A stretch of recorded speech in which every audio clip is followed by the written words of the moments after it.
నాగార్జున సాగర్ నుంచి రోజుకు 10,000 క్యూసెక్కులను ఏపీ తరలించకపోతున్నా కాంగ్రెస్ ప్రభుత్వం స్పందించడం లేదన్నారు మాజీ మంత్రి హరీష్ రావు.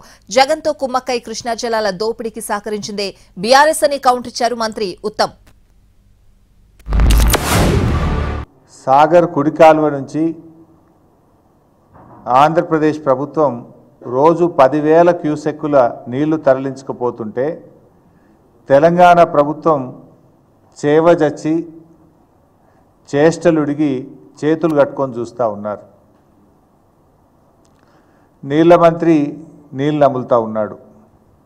ఒక్క మాటలో చెప్పాలంటే తెలంగాణ భూభాగానికి నీళ్లు మళ్లించిన ప్రభుత్వం బీఆర్ఎస్ ప్రభుత్వం అయితే చేతగాక నీళ్లు నములుతున్న ప్రభుత్వం ఇవాళ కాంగ్రెస్ ప్రభుత్వం.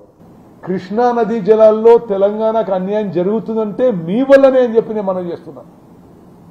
మీ వల్లనే శ్రీశైలం బ్యాక్ వాటర్ నుంచి మీరు మరి జగన్మోహన్ రెడ్డి గారితో మీరు విందులు విలాసాలు బిర్యానీలు చేసుకొని హలైబలై చేసుకొని మీరు అతన్ని పోతిరెడ్డిపాడు సామర్థ్యం పెంచనిచ్చిండ్రు, మీరు రాయలసీమ లిఫ్ట్ ఇరిగేషన్ పెంచనిచ్చిండ్రు, మీ హయాంలో ముచ్చుమరి కెపాసిటీ పెరిగింది.